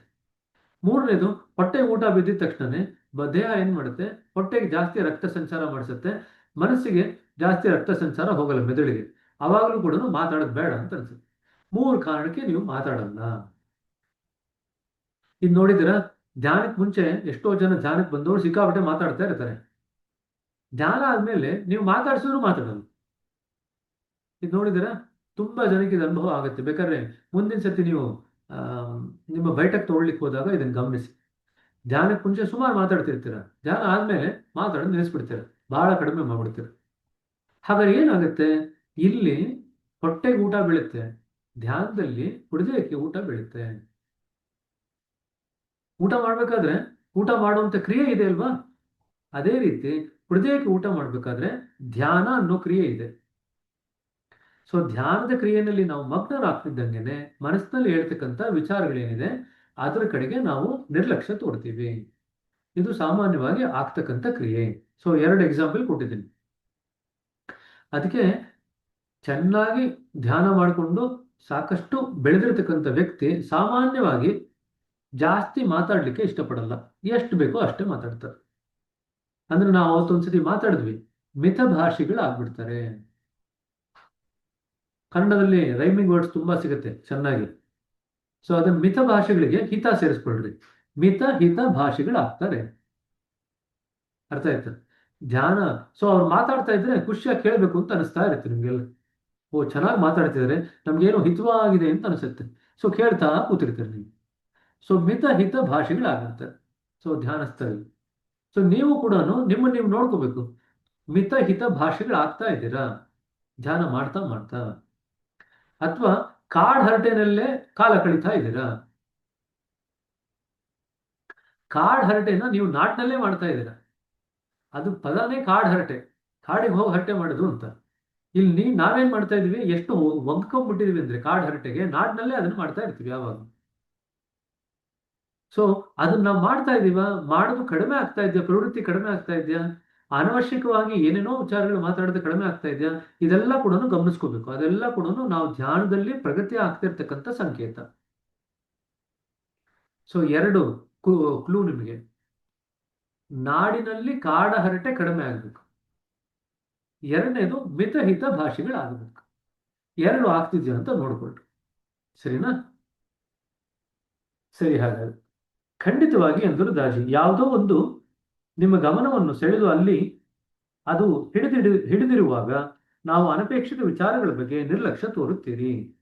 ಯಾವುದಾದರೂ ಒಂದು ನಿಮ್ಮನ್ನು ನಿಜವಾಗಿಯೂ ತೊಡಗಿಸಿಕೊಳ್ಳುವುದಕ್ಕೆ, ನಿಜವಾಗಿಯೂ ತಲ್ಲೀನಗೊಳಿಸುವಂತಹುದಕ್ಕೆ ನೀವು ನಿಮ್ಮ ಮನಸ್ಸನ್ನಷ್ಟೇ ಕೊಡಬೇಕಾಗುತ್ತದೆ. ಆಗ ಅದು ಹೇಗೆ ಸ್ವಾಭಾವಿಕವಾಗಿ ಸ್ಥಿರವಾಗುತ್ತದೆ, ಅದು ಹೇಗೆ ಅಪ್ರಯತ್ನವಾಗಿ ಗಮನ ಕೇಂದ್ರೀಕರಿಸುತ್ತದೆ ಎಂಬುದನ್ನು ನೀವು ಗಮನಿಸುವಿರಿ. ಅದಕ್ಕೆ ಮನಸ್ಸಿಗೆ ಯಾವುದೋ ಒಂದು ವಿಚಾರದ ನೆಲೆ ಬೇಕು, ಯಾವುದೋ ಒಂದು ವಸ್ತುವಿನ ನೆಲೆ ಬೇಕು. ಮನಸ್ಸು ಹಾಗೆ ಇರ್ಲಿಕ್ಕಾಗಲ್ಲ. ಸಾಮಾನ್ಯವಾಗಿ ನಾವೇನ್ ಮಾಡ್ತೀವಿ, ಮನಸ್ಸನ್ನ ಒಂದು ಮಿತವಾದಂತ ವಸ್ತು ಮೇಲೆ ನಾವು ನೆಲೆಗೊಳಿಸಿದಾಗ ಮನಸ್ಸು ಏನ್ ಮಾಡುತ್ತೆ, ಆ ಮಿತವಾದಂತ ವಸ್ತುವಿನ ಗುಣಗಳನ್ನೆಲ್ಲ ಆಸ್ವಾದನೆ ಮಾಡ್ತಾ ಕೂತಿರುತ್ತೆ. ಆಯ್ತಾ? ಅದೇ ನಾವು ಅಮಿತವಾದಂತ ವಸ್ತು ಕೊಟ್ಟಾಗ ಮನಸ್ಸು ಅದರಲ್ಲಿ ಮುಳುಗೋಗೋದಲ್ದಿರ ಕಾಲಕ್ರಮೇಣದಲ್ಲಿ ಮನಸ್ಸು ಕರಗಿ ಹೋಗುತ್ತೆ. ಜ್ಞಾಪಕ ಇಟ್ಕೊಳ್ರಿ. ಮಿತವಾದಂತ ವಸ್ತು ಕೊಟ್ರೆ ಮನಸ್ಸು ಏನ್ ಮಾಡುತ್ತೆ, ಅದ್ರ ಮೇಲೆ ಕೂತ್ಕೊಳ್ಳುತ್ತೆ, ಅದರ ಒಂದು ಸತ್ವನ ಅದು ಗ್ರಹಿಸ್ಕೊಳ್ಳುತ್ತೆ. ಆದ್ರೆ ಅಮಿತವಾದಂತ ವಸ್ತು ಕೊಟ್ಟಾಗ ಮನಸ್ಸು ಅದರಲ್ಲಿ ಮುಳುಗೋಗೋದಲ್ದಿರ, ಅದರ ಸತ್ವನ ಗ್ರಹಿಸೋದಲ್ದಿರ ಮನಸ್ಸು ಪೂರ್ತಿ ಕರಗಿ ಹೋಗುತ್ತೆ. ಇದು ಜ್ಞಾಪಕ ಇಟ್ಕೊಳ್ರಿ. ಧ್ಯಾನದಲ್ಲಿ ನಾವು ಕೇಂದ್ರ ಮಂಡಲನ ಪ್ರವೇಶ ಮಾಡಬೇಕಾದ್ರೆ ಮನಸ್ಸು ಕರಗಿ ಹೋಗಿರುತ್ತೆ, ವ್ಯಷ್ಟಿ ಮನಸ್ಸು ಕರಗಿ ಹೋಗಿರುತ್ತೆ. ಅಲ್ಲಿ ಮನಸ್ಸೇ ಇರಲ್ಲ ಮುಂದಕ್ಕೆ ಹೋದ್ರೆ. ಮತ್ತೇನಿರುತ್ತೆ, ಏನಿರ್ಬೇಕೋ ಅದಿರುತ್ತೆ ಅಂತ ಹೇಳ್ತಾರೆ ಅಷ್ಟೆ. ಅಲ್ಲಿ ನಾವು ಕೇಂದ್ರ ಮಂಡಲ ಪ್ರವೇಶ ಮಾಡ್ತಿದ್ದಂಗೆನೆ ಬರೀ ನಮಗೆ ಮೂಲ ಅಸ್ತಿತ್ವ, ಅದನ್ನ ಸಾರೂಪ್ಯ ಅಂತ ಕರಿತೀವಿ. ಸಾರೂಪ್ಯ ಮತ್ತು ನಮ್ಮ ಅರಿವು, ಇದು 2 ಇರುತ್ತೆ ನಾವು ಕೇಂದ್ರ ಮಂಡಲನ ಎಂಟರ್ ಆದಾಗ. ಮೂಲ ಅಸ್ತಿತ್ವ ಅಥವಾ ಸಾರೂಪ್ಯ, ತದನಂತರ ಅರಿವು, ಇದು 2 ಇರುತ್ತೆ. ಉಳಿದಿದೆಲ್ಲ ಇದೆಯಲ್ಲ, ನಮ್ಮ ಅಹಂ ಇರ್ಬೋದು, ಪ್ರಜ್ಞೆ ಇರ್ಬೋದು, ಸುಪ್ತ ಪ್ರಜ್ಞೆ ಇರ್ಬೋದು, ಪ್ರಜ್ಞಾನ ಇರ್ಬೋದು, ಮನಸ್ಸಿರ್ಬೋದು, ಬುದ್ಧಿ ಇರ್ಬೋದು, ಇವೆಲ್ಲವೂ ಕೂಡ ನಮಗೆ ಟಾಟಾ ಬಾಬಾ ಹೇಳ್ಬಿಡುತ್ತೆ ಕೇಂದ್ರ ಮಂಡಲ ಪ್ರವೇಶ ಪಡೀಲಿಕ್ಕೆ ಮುಂಚೆ. ಅದಕ್ಕೆ ನಾ ಹೇಳಿದ್ದು, ಮನಸ್ಸು ಅಸೀಮವಾದಂತ ವಸ್ತುವಿನ ಮೇಲೆ ನಾವು ನೆಲೆಗೊಳಿಸಿದಾಗ ಮನಸ್ಸು ಕರಗಿ ಹೋಗುತ್ತೆ, ತನ್ನ ಅಸ್ತಿತ್ವವನ್ನೇ ಕಳ್ಕೊಂಡ್ಬಿಡುತ್ತೆ. ಮನಸ್ಸು ಯಾವಾಗ ತನ್ನ ಅಸ್ತಿತ್ವವನ್ನು ಕಳ್ಕೊಂಡ್ಬಿಡುತ್ತೋ ನಾವು ನಮ್ಮ ಆಧ್ಯಾತ್ಮಿಕ ಅಸ್ತಿತ್ವದಲ್ಲಿ ಶಾಶ್ವತವಾಗಿ ನೆಲೆ ನಿಲ್ಲಲಿಕ್ಕೆ ಅವಕಾಶವಾಗುತ್ತೆ. ಸರಿನಾ? ಇಲ್ಲಿ ಒಂದು ಪ್ರಶ್ನೆ ಬರ್ಬೋದು, ಆಧ್ಯಾತ್ಮಿಕ ಅಸ್ತಿತ್ವದಲ್ಲಿ ನೆಲೆ ನಿಂತಾಗ ಮನಸ್ಸು, ನಾವು ಲೌಕಿಕ ಸ್ತರದಲ್ಲಿ ಹ್ಯಾಕೆ ಕೆಲಸ ಮಾಡ್ತೀವಿ ಮನಸ್ಸೇ ಇಲ್ಲದೆ ಇದ್ರೆ? ಅಲ್ವಾ? ನಾವಿಲ್ಲ ಇರ್ಬೇಕಲ್ಲ, ಜೀವನ ಮಾಡ್ಬೇಕಲ್ಲ. ಜೀವನ ಮಾಡ್ಬೇಕಾದ್ರೆ ಮನಸ್ಸೇ ಇಲ್ದೇನೆ ಹೆಂಗ್ ಜೀವನ ಮಾಡೋದು ಅಂತ ನೆಕ್ಸ್ಟ್ ಪ್ರಶ್ನೆ ಬರುತ್ತೆ. ಅದು ಇನ್ನೊಂದ್ಸತಿ ಯಾವಾಗಲೂ ಅದ್ರ ಬಗ್ಗೆ ಚರ್ಚೆ ಮಾಡೋಣ ಅಂತ. ಬಟ್ ಅದು ನ್ಯಾಯಸಮ್ಮತವಾದಂತ ಪ್ರಶ್ನೆ. ಮನಸ್ಸೇ ಇಲ್ಲದೆ ಇರ್ಬೇಕಾದ್ರೆ ನಾವು ಇಲ್ಲಿ ದೇಹ ಇಟ್ಕೊಂಡು ಜೀವ ಇಟ್ಕೊಂಡು ಹೇಗೆ ಜೀವನ ಮಾಡೋದು? ಸರಿನಾ? ಎಲ್ಲರೂ ಸೀರಿಯಸ್ ಆಗ್ಬಿಟ್ಟಿದ್ರಲ್ಲ, ಯಾಕೆ? ಹ? ಪೂರ್ತಿ ಸೈಲೆಂಟ್ ಆಗಿ ನಿಶ್ಶಬ್ದವಾಗಿದೆ. ಯಾರು ಕಾಪಿ ಕಾಪಿ ಪುಟ್ಟಿ ಕೊಡ್ತಾ ಇಲ್ಲ. ಕೇಳ್ತಾ ಇದ್ದೀವಿ ಬ್ರದರ್. ಎಲ್ಲ ಗಮನ ಇಟ್ಟು ಕೇಳ್ತಾ ಇದಾರೆ ಕೇಳ್ತಾ ಇದೀವಿ. ಗಮನ ಇಟ್ಟು ಟಾಪಿಕ್ ಕೇಳ್ತಿಲ್ಲ. ಅಂತ ಇದೆ ನೀವೆಲ್ಲ ಸರ್. ನೀವು ಟಾಪಿಕ್ Brother, ಏನಿದೆ? ಗಹನವಾದ explanation ಆ ತರ ವಿಷಯದಲ್ಲಿ ಇದೆ. ಮುಳುಗಿ ಬಿಟ್ಟಿದೆ. ಗಹನವಾದ ನಿಮ್ಮ ವಿಷಯದಲ್ಲಿ ಮುಳುಗಿ ಬಿಟ್ಟಿದ್ದೇವೆ. ಆ, ಬ್ರದರ್, ನಿಮ್ ನೀವು ಮಾತು ಎಲ್ಲರನ್ನೂ ಮಂತ್ರ ಮುಗ್ಧರನ್ನಾಗಿ ಮಾಡ್ಬಿಟ್ಟಿದೆ. ನೀವು ಗಹನವಾಗಿ correct. ನೀವು ಗಮನ ಕೊಟ್ಟು ಕೇಳ್ತಾ ಇಲ್ಲ. ನೀವೆಲ್ಲ ಅಪ್ರಯತ್ನವಾಗಿ ಧ್ಯಾನಸ್ಥರಾಗಿ ಕೇಳ್ತಾ ಇದ್ದೀರಾ. ನೀವು ಧ್ಯಾನಸ್ಥ ಸ್ಥಿತಿಲಿ ಇದ್ರಿ ಈಗ ಆಕ್ಚುಲಿ. ಇವಾಗ ನಿಮ್ ಮನಸ್ಸಿನಲ್ಲಿ ಉದ್ಭವ ಆಗ್ತಿರ್ತಕ್ಕಂಥ ಯಾವ್ದಾನ ವಿಚಾರದ ಕಡೆ ಗಮನ ಕೊಡ್ತಾ ಇದ್ದೀರಾ? ಇಲ್ಲ ಇಲ್ಲ ಬ್ರದರ್, ಇಲ್ಲ ಇಲ್ಲ. ಏಕಾಗ್ರತೆ ನೀವು ಪ್ರಯತ್ನ ಪಡ್ತಾ ಇದ್ದೀರಾ, ಅಪ್ರಯತ್ನವಾಗಿ ಮಾಡ್ತಿದ್ದೀರಾ ಇದನ್ನ. ಏನ್ ಪ್ರಯತ್ನ ಪಟ್ಟು ಕಷ್ಟಪಟ್ಟ ಮಾಡ್ತಿದ್ದೀರಾ ಇದನ್ನೆಲ್ಲ? ಆರಾಮ್ ಕೂತ್ಕೊಂಡು ಕೇಳ್ತಾ ಇದ್ದೀರಾ, ಹೌದಾ ಇಲ್ಲ? ಸೊ ಹೌದು ಬ್ರದರ್. ಅಪ್ರಯತ್ನವಾಗಿ ಕೇಂದ್ರೀಕೃತವಾದಾಗ ಅದನ್ನೇ ಧ್ಯಾನ ಅಂತ ಹೇಳಿದ್ರು. ಈಗ ಎಲ್ರೂ ಕೂಡ ಧ್ಯಾನಸ್ಥ ಸ್ಥಿತಿನಲ್ಲಿ ಕೇಳಿಸ್ಕೊಳ್ತಾ ಇದ್ದೀರಾ. ನೋಡಿ, ಕಣ್ಣು ಬಿಟ್ಕೊಂಡು ಧ್ಯಾನ ಮಾಡ್ಬೋದು ಅಂತ ನಿಮ್ಗೆ ಅನುಭವ ಬಂದಿದೆಯಾ ಇವಾಗ? ಕಣ್ಣು ಹೌದು. ಬಿಟ್ಕೊಂಡೇ ಧ್ಯಾನ ಮಾಡೋದಲ್ಲ, ಕಣ್ಣು ಬಿಟ್ಕೊಂಡು ಧ್ಯಾನ ಮಾಡ್ಬೋದಲ್ವಾ? ಇಲ್ಲೇ ನಿಮ್ಗೆ ಅನುಭವ ಬಂತು ಇಲ್ಲಿ, ಅಲ್ವಾ? ಸೊ ಇದೆಲ್ಲ ಸ್ಪಷ್ಟವಾಗಿರ್ಬೇಕು ನಮ್ಗೆ. ಯಾಕಂದ್ರೆ ನಮಗೆ ಸ್ಪಷ್ಟತೆ ಇಲ್ದಿದ್ರೆ ನಾವು ಅಭ್ಯಾಸಿಗಳಿಗೆ ಏನು ಹೇಳ್ಕೊಡ್ತೀವಿ ಮುಂದಕ್ಕೆ ಹೋಗಿ, ಅಲ್ವಾ? ಇದೆಲ್ಲ ನಮ್ಗೆ ಇರತಕ್ಕಂಥ ಎಲ್ಲ ಅಲ್ಪ ಸ್ವಲ್ಪ ವ್ಯತ್ಯಾಸಗಳಿವೆಲ್ಲ. ಬಟ್ ಅದು ದೂರಗಾಮಿ ದೃಷ್ಟಿಯಿಂದ ನೋಡಿದಾಗ ಸಾಕಷ್ಟು ಬೇರೆ ಬೇರೆ ದಿಕ್ಕಿನಲ್ಲಿ ನಮ್ಮನ್ನು ಕರ್ಕೊಂಡು ಹೋಗ್ಬಿಡುತ್ತೆ. ಹಾಗಾಗಿ ಧ್ಯಾನದ ಬಗ್ಗೆ ನಮಗೆ ಅತ್ಯಂತ ಸ್ಪಷ್ಟವಾದಂತ ನಿಲುವು ಇರಬೇಕು. ನಮ್ಮ ಮನಸ್ಸಿನಲ್ಲಿ ಯಾವ ಗೊಂದಲನೂ ಇರಬಾರ್ದು. ಸೊ ಹಾಗಾಗಿ ಧ್ಯಾನದ ಬಗ್ಗೆ ನಿಮ್ಗೆ ಏನೇ ಪ್ರಶ್ನೆ ಬಂದರೂ ಕೂಡ ಪರೀಕ್ಷೆನಲ್ಲಿ ನಿಮಗೆ ಯಾವುದೇ ಗೊಂದಲ ಇದ್ದೀರಾ ಅದರಲ್ಲಿ ಇರತಕ್ಕಂಥ ಎಲ್ಲ ಮಾರ್ಕ್ನು ತಗೊಳ್ಳಿಕ್ಕೆ ಆಗ್ಬೇಕು, ಅಂಕಗಳನ್ನ ತಗೊಳ್ಳಿಕ್ಕೆ ಸಾಧ್ಯವಾಗಬೇಕು. ಸರಿನಾ? ಆದಾಗ್ಯೂ ನಮಗೆ ಇದರ ಮೇಲೆ ತುಂಬಾ ಹತೋಟಿ ಇದ್ದಂತಿಲ್ಲ. ಕೆಲವು ವಸ್ತುಗಳು ಮನಸ್ಸನ್ನು ಆಕರ್ಷಿಸುತ್ತದೆ, ಕೆಲವಂತೂ ಇಲ್ಲವೇ ಇಲ್ಲ. ಉದಾಹರಣೆಗೆ, ನಿಮ್ಮ ಮಗು ಇಡೀ ದಿನ ತನ್ನ ಓದಿನಲ್ಲಿ ಮುಳುಗಿದ್ದರೆ ನಿಮಗೆ ಸಂತೋಷವೆನಿಸಬಹುದು. ಅವನು ಒಂದು ಧನಾತ್ಮಕ ಚಟುವಟಿಕೆಯಲ್ಲಿ ತೊಡಗಿಸಿಕೊಂಡಿದ್ದಾನೆ. ಆದರೆ ಅವನು 9 ಗಂಟೆಗಳ ಕಾಲ ವಿಡಿಯೋ ಆಟಗಳನ್ನು ಆಡುತ್ತಿದ್ದಾನೆ ಎಂಬುದು ನಿಮಗೆ ಅರಿವಾದರೆ ನೀವು ಚಿಂತಿಸತೊಡಗುವಿರಿ. ಎರಡೂ ವಿದ್ಯಮಾನಗಳಲ್ಲಿ ನಿಮ್ಮ ಮಗು ಗಮನವನ್ನು ಕೇಂದ್ರೀಕರಿಸಲು ಅಗಾಧವಾದ ಸಾಮರ್ಥ್ಯವನ್ನು ತೋರಿಸ್ತಾನೆ. ಅಂದ್ರೆ ಆ ಮಗುಗೆ ಕಾನ್ಸಂಟ್ರೇಟ್ ಮಾಡತಕ್ಕಂಥ ಎಬಿಲಿಟಿ ಇದೆಯಲ್ಲ, ಬಹಳ ಚೆನ್ನಾಗಿದೆ. 9 ಗಂಟೆಗಳ ಕಾಲ ಸತತವಾಗಿ ಗಮನ ಕೊಡ್ಲಿಕ್ಕೆ ಸಾಧ್ಯವಾಗಿದೆ ಅವರಿಗೆ. ಆದರೆ ನಿಮ್ಮ ಕಾಳಜಿ ಅವನು ಕೇಂದ್ರೀಕರಿಸುವ ವಸ್ತುವಿನ ಮೇಲೆ ಆಗಿರುತ್ತದೆ. ಅವನು ವಿಡಿಯೋ ಗೇಮ್ ಮೇಲೆ ಅವನು ಕೇಂದ್ರೀಕರಣ ಮಾಡ್ತಿದ್ರೆ ನಿಮಗೆ ಚಡಪಡಿಸ್ತಾ ಇರ್ತೀರಿ ನೀವು. ಅವನು ಅದೇ ಪುಸ್ತಕದ ಮೇಲೆ ಕೇಂದ್ರೀಕರಣ ಮಾಡಿದ್ರೆ ಸಂತೋಷವಾಗಿರ್ತೀವಿ. ಅವನ ಆಸಕ್ತಿಗಳು ಎಲ್ಲಿವೆ ಎಂಬುದರ ಬಗ್ಗೆ ನೀವು ಆತಂಕಗೊಂಡಿದ್ದೀರಿ. ನೋಡಿ, ನಾವು ಕೇಂದ್ರೀಕರಿಸುವ ಅಸಾಮರ್ಥ್ಯದಿಂದಾಗಿ ಕಷ್ಟಪಡುತ್ತಿಲ್ಲ. ಎಲ್ರಿಗೂ ಕೇಂದ್ರೀಕರಿಸುವಂತ ಸಾಮರ್ಥ್ಯ ಎಲ್ಲರಲ್ಲೂ ಇದೆ, ಅದೇನು ತೊಂದರೆನೇ ಇಲ್ಲ. ಆದ್ರೆ ನಮಗೆ ಅಭ್ಯಾಸ ಆಗ್ಬೇಕಾಗಿರೋದು ಈ ಪ್ರಯತ್ನ ಅಪ್ರಯತ್ನ ಇದೆಲ್ಲ, ಅಲ್ಲಿ ನಾವು ಎಡಬೇಕು. ನಾವು ಬೇರೆ ಎಲ್ಲ ಕೆಲಸ ಮಾಡಬೇಕಾದ್ರೆ ಪ್ರಯತ್ನ ಪೂರ್ವಕವಾಗಿ ಕೇಂದ್ರೀಕರಣ ಮಾಡ್ತೀವಿ. ಧ್ಯಾನದಲ್ಲಿ ನಾವು ಅಪ್ರಯತ್ನವಾಗಿ ಕೇಂದ್ರೀಕರಣ ಮಾಡಬೇಕು. ಅದು ನಮ್ಗೆ ಹೊಸದು. ಪ್ರಯತ್ನ ಪೂರ್ವಕವಾಗಿ ಕೇಂದ್ರೀಕರಣ ಮಾಡೋದು ಸುಲಭ, ಯಾಕಂದ್ರೆ ನಮ್ಗೆ ಮಾಡಿ ಅಭ್ಯಾಸ ಇದೆ ಹುಟ್ಟಿದಾಗಿಂದ. ಅಪ್ರಯತ್ನವಾಗಿ ಕೇಂದ್ರೀಕರಣ ಮಾಡಿದಿದ್ದಲ್ಲ, ಅದು ನಮ್ಗೆ ಹೊಸದು ಅಂತ ಅನಿಸುತ್ತೆ. ಹಾಗಾಗಿ ಸ್ವಲ್ಪ ಕಷ್ಟಪಡ್ತೀವಿ. ನಾವು ನಮ್ಮ ಆಸಕ್ತಿಗಳ ವಿಷಯಗಳ ಮೇಲೆ ಅಪ್ರಯತ್ನವಾಗಿ ಗಮನ ಹರಿಸಿರುತ್ತೇವೆ. ಆದರೆ ಅಪ್ರಯತ್ನವಾಗಿ ಹರಿಸುವಂಥದ್ದು ಅಂತಂದ್ರೆ ಯಾವ ವಿಷಯದಲ್ಲಿ ನಮ್ಗೆ ಆಸಕ್ತಿ ಇದೆಯೋ ಅಲ್ಲಿ ನಮಗೆ ಪ್ರಯತ್ನ ಇಲ್ದಿರೋ ವಿಷಯ ತನಗೆ ನಮ್ಮ ಮನಸ್ಸಿನ ಗಮನ ಹರಿಯುತ್ತೆ. ಮನಸ್ಸಲ್ಲಿ ಹೋಗಿ ನೆಲೆ ನಿಲ್ಲುತ್ತೆ. ಯಾಕೆ? ಆಸಕ್ತಿ ಅದನ್ನು ಆಗುವಂಗೆ ಮಾಡುತ್ತೆ. ಆದರೆ ನಾವು ನಮ್ಮ ಆಸಕ್ತಿಗಳನ್ನು ಅರಿಯಬಲ್ಲೆವೆ? ಕೆಲವು ವಸ್ತುಗಳು ನಮಗೆ ಉಳಿದವಕ್ಕಿಂತ ಹೆಚ್ಚು ಇಷ್ಟವಾಗಿರುವಂತಿದೆ. ಕಾರಣವೇನೆಂದರೆ ನಮ್ಮ ಪ್ರಜ್ಞೆಯಲ್ಲಿ ನಾವು ಒಯ್ಯುವ ಮುದ್ರೆಗಳು. ಸೊ ಹಾಗಾದ್ರೆ ಯಾವ ಒಂದು ವಿಷಯ, ಯಾವ ಒಂದು ವಸ್ತು ನಮಗೆ ಆಸಕ್ತಿ ಹುಟ್ಟಿಸುತ್ತೆ? ಸಪೋಸ್ ಒಂದು ಮಗು ಇದೆ ಅಂತ ಇಟ್ಕೊಳ್ರಿ. ಮಗು ಆಟ ಆಡ್ಲಿಕ್ಕೆ ಶುರು ಮಾಡಿದೆ. ಮಗು ಒಂದು 10-20 ಆಟ ಸಾಮಾನು ತಗೊಂಡ್ಬಂದ್ಕೊಡ್ರಿ. ಬೇರೆ ಬೇರೆ ಮಕ್ಕಳಿಗೆ ಅದೇ 20 ಆಟ ಸಾಮಾನು ಕೊಡ್ತು ಅಂತಂದ್ರೆ ಬೇರೆ ಬೇರೆ ಮಕ್ಕಳುಗಳು ಬೇರೆ ಬೇರೆ ಆಟ ಸಾಮಾನು ತಗೊಳ್ತಾರೆ ಆಟ ಆಡ್ಲಿಕ್ಕೆ. ಇದು ನೋಡಿದ್ದೀರಾ? ಮನೆಯಲ್ಲೇ ನೋಡಿರ್ತೀರ, ಮಕ್ಕಳು ಮೊಮ್ಮಕ್ಕಳಲ್ಲಿ. ಅಫ್ಕೋರ್ಸ್ ಈಗೆಲ್ಲ ಸ್ವಲ್ಪ ಕಷ್ಟ ನೋಡೋದು, ಯಾಕಂದ್ರೆ ಎಲ್ಲರೂ ಮನೇಲಿ 1-2 ಮಗು ಇರುತ್ತೆ. ಮುಂಚೆ ಎಲ್ಲ ನೋಡ್ತಾ ಇದ್ರಿ, 10-12 ಮಗು ಇರ್ಬೇಕಾದ್ರೆ ಎಲ್ಲರೂ ನೋಡ್ತಿದ್ರಿ. ಒಬ್ಬೊಬ್ಬರು ಒಂದೊಂದು ವಸ್ತು ತಗೊಳ್ಳೋರು ಆಟ ಆಡ್ಲಿಕ್ಕೆ. ಈಗ ಮಗುಗೆ ಯಾರು ಹೇಳ್ಕೊಟ್ಟಿಲ್ಲ ಈ ವಸ್ತು ತಗೋ ಆ ವಸ್ತು ತಗೋ ಅಂತ. ಹಾಗಾದ್ರೆ ಮಗು ಸ್ವಾಭಾವಿಕವಾಗಿ ಯಾವ ವಸ್ತು ಬಗ್ಗೆ ಆಕರ್ಷಿತವಾಗುತ್ತೆ ಅಂತ ಯಾರಾದ್ರೂ ಪ್ರಶ್ನೆ ಕೇಳಿದ್ರೆ ಮಗು ತನ್ನಲ್ಲಿರ್ತಕ್ಕಂಥ ಮುದ್ರೆಗಳ ಪ್ರಕಾರ ಆಕರ್ಷಿತವಾಗುತ್ತೆ. ಅದು ಉತ್ತರ. ಮಗು ಹುಟ್ಟಬೇಕಾದ್ರೆ ಕೆಲವು ಮುದ್ರೆಗಳನ್ನ ತಗೊಂಡ್ಬಂದಿದೆ ಹಿಂದಿನ ಜನ್ಮದಿಂದ, ತಂದೆ ತಾಯಿಯಿಂದ. ಆ ಮುದ್ರೆಗಳ ಪ್ರಕಾರ ಮಗು ಆಕರ್ಷಿತವಾಗುತ್ತೆ. ಕೆಲವು ವಸ್ತುಗಳಿಗೆ ಸ್ವಾಭಾವಿಕವಾಗಿ ಆಕರ್ಷಿತವಾಗುತ್ತೆ, ಕೆಲವು ವಸ್ತುಗಳ ಕಡೆಗೆ ಗಮನನೇ ಕೊಡಲ್ಲ. ಸರಿನಾ? ಈ ಫಾರ್ ಎಕ್ಸಾಂಪಲ್ ಸೈಕ್ಯಾಟ್ರಿನಲ್ಲಿ ಆಟಿಸಮ್ ಅಂತ ಒಂದು ಕಾಯಿಲೆ ಇದೆ. ಆಟಿಸಮ್ ಅಲ್ಲಿ ಎಲ್ಲ ಮಕ್ಕಳುಗಳು, ಸುಮಾರು ಜನ ಮಕ್ಕಳುಗಳು ಆ ಕಾಯಿಲೆ ಬಂದಾಗ ರೈಲ್ ಬಗ್ಗೆ ಆಕರ್ಷಿತರಾಗ್ತಾರೆ. ರೈಲು, ಬಸ್ ಬಗ್ಗೆ. ಅವ್ರಿಗೆ ಯಾವಾಗಲೂ ರೈಲ್ ಜೊತೆನೆ ಆಟ ಆಡ್ಬೇಕು ಅಂತ. ಆಯ್ತು. ಕನ್ನಡದಲ್ಲಿ ರೈಲ್ಗೆ ಇನ್ನೊಂದು ಅರ್ಥ ಇದೆ ಅಲ್ವಾ? ಕನ್ನಡದಲ್ಲಿ ಇನ್ನೊಂದು ಅರ್ಥ ಇದೆ ಅಲ್ವಾ? ಉಗಿಬಂಡಿ ಉಗಿಬಂಡಿ ಉಗಿ ಬಂಡಲ್ ಬಂಡಿ ಬಿಡ್ತಾರೆ ಅಂತ. ಹಾ, ಉಗಿಬಂಡಿ. ಬಂಡಲ್ ಬಿಡ್ತಾರೆ. ಗುಣ ಸತ್ಯ ಅವರು ಇವಾಗ ಬಂಡಲ್ ಬಿಡೋದ್ರ ಬಗ್ಗೆ ಹೇಳಿದ್ರು ನೋಡಿ. ಅವ್ರ ಹೆಸರು ಸತ್ಯ ಅಂತ, ಆದ್ರೆ ಅವ್ರು ಬಂಡಲ್ ಬಿಡೋದ್ರ ಬಗ್ಗೆ ಹೇಳಿದ್ರು. ಸರಿನಾ? ಕರೆಕ್ಟ್ ಕಣ್ರಿ ನೀವು ಹೇಳಿದ್ದು. ಗುಣ ಅವ್ರು ಹೇಳಿದ್ರು ಬಂಡಲ್ ಬಿಡ್ತಾರೆ ಅಂತಂದ್ರೆ ಸುಳ್ಳು ಹೇಳ್ತಾ ಇದ್ದಾರೆ ಅಂತ. ಹಳಿ ಇಲ್ದಿರ ರೈಲ್ ಬಿಡ್ತೀನಿ ಅಂತ ಹೇಳ್ತಾರಲ್ಲ ಕನ್ನಡದಲ್ಲಿ, ಅಂದ್ರೆ ಸುಮ್ಮನೆ ಮಾತಾಡ್ತಾ ಇರೋದು, ಅದಕ್ಕೊಂದು ಬುನಾದಿನೇ ಇಲ್ಲ, ಸುಮ್ಮನೆ ಮಾತಾಡ್ತಾ ಇರೋದು. ಬಂಡಲ್ ಬಿಡೋದು ಅಂತ. ಸರಿನಾ? ಅಲ್ಲೂ ಕೂಡ ರೈಲ್ ಓಡಿಸ್ತಾ ಇದ್ದಾರೆ ಅಂತ ಹೇಳ್ತೀವಿ. ಸರಿ. ಸೊ ಕನ್ನಡದಲ್ಲಿ ಕೆಲವು ಪದಗಳಿಗೆ ಹಲವಾರು ಅರ್ಥ ಇರುತ್ತೆ. ಯಾವ ಅರ್ಥದಲ್ಲಿ ಅದನ್ನು ಉಪಯೋಗಿಸ್ತಿದ್ದಾರೆ ಅಂತ ನಾವು ನೋಡ್ಬೇಕು. ಸರಿನಾ? ಸೊ ಆಟಿಸಮ್ ಮಕ್ಕಳು ಸ್ವಭಾವತಃ ಅವರು ಟ್ರೈನ್ ಕಡೆಗೆ ಆಕರ್ಷಿತರಾಗ್ತಾರೆ. ಆಟಿಸಮ್ ಇರತಕ್ಕಂಥ ಎಷ್ಟೋ ಜನ ಮಕ್ಕಳು ಹಾಗೇನೆ. ಗಂಡು ಮಕ್ಕಳು ಜಾಸ್ತಿ ರೈಲ್ ಕಡೆ ಆಕರ್ಷಿತರಾಗ್ತಾರೆ, ಹೆಣ್ಣು ಮಕ್ಕಳು ಬೊಂಬೆಗಳ ಬಗ್ಗೆ ಆಕರ್ಷಿತರಾಗ್ತಾರೆ ಸ್ವಭಾವತಃ.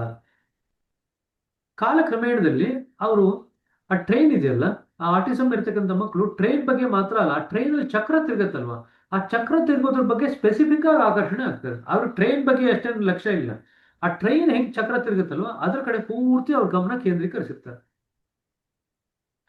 ಯಾಕೆ ಹೇಳಿದೆ ಅಂತಂದ್ರೆ ಸ್ವಾಭಾವಿಕವಾಗಿ ಮನಸ್ಸು ಯಾವ ರೀತಿಯಲ್ಲಿ ಮಗು ಕೇಂದ್ರೀಕೃತಗೊಳಿಸುತ್ತಲ್ಲ ಅದು ಕೂಡ ಮಗುವಿನಲ್ಲಿ ಇರ್ತಕ್ಕಂಥ ಕಾಯಿಲೆ ಬಗ್ಗೆ ಒಂದು ಕುರುಹು ಕೊಡುತ್ತೆ ಅಂತ ಹೇಳಿಕ್ಕೋಸ್ಕರ ಎಕ್ಸಾಂಪಲ್ ಹೇಳಿದೆ ಅಷ್ಟೇ.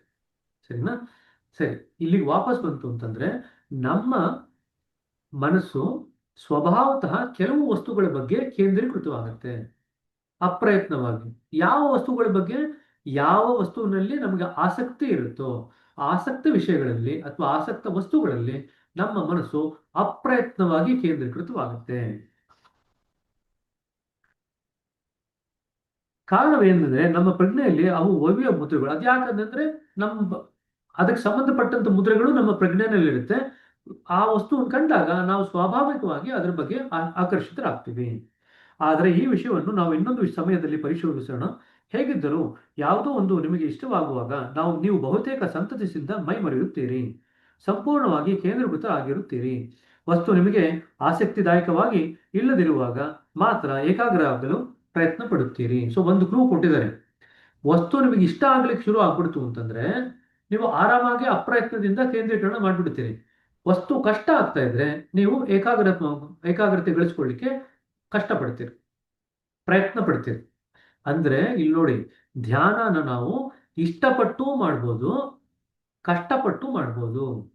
ಧ್ಯಾನನ ನಾವು ಇಷ್ಟಪಟ್ಟು ಮಾಡಿದಾಗ ತಾನಾಗೆ ಅಪ್ರಯತ್ನವಾಗಿ ಕೇಂದ್ರೀಕರಣ ಆಗ್ಲಿಕ್ಕೆ ಸಾಧ್ಯವಾಗುತ್ತೆ. ನಾವು ಧ್ಯಾನನ ಕಷ್ಟಪಟ್ಟು ಧ್ಯಾನ ತುಂಬಾ ಕಷ್ಟ ಅಂತ ಅನ್ಕೊಂಡು ಧ್ಯಾನಕ್ಕೆ ಕೂತ್ಕೊಂಡಾಗ ಏಕಾಗ್ರತೆ ಮಾಡ್ಲಿಕ್ಕೆ ನಾವು ಪ್ರಯತ್ನ ಪಡ್ತೀವಿ, ತುಂಬಾ ಒದ್ದಾಡ್ತೀವಿ ಧ್ಯಾನ ಮಾಡ್ಬೇಕಾದ್ರೆ. ಸರಿನಾ? ಸೊ ಅಲ್ಲಿಗೆ ಧ್ಯಾನಕ್ಕೆ ನೀವು ಬರಬೇಕಾದ್ರೆ ನಿಮ್ಮ ಮನೋಭಾವ ಹೇಗಿರ್ಬೇಕು ಅಂತಂದ್ರೆ ಇಷ್ಟಪಟ್ಟು ನೀವು ಅದನ್ನ ಮಾಡುವಂತ ಒಂದು ಮನೋಭಾವ ಬೆಳೆಸ್ಕೋಬೇಕು. ಸರಿನಾ? ಉದಾಹರಣೆಗೆ ನಿಮ್ಮ ಹೃದಯಕ್ಕೆ ಇಷ್ಟವಾಗದ ಒಂದು ವಿಷಯದ ಮೇಲಿರುವ ಪುಸ್ತಕವನ್ನು ನೀವು ಓದುವಾಗ ಏನಾಗುತ್ತದೆ?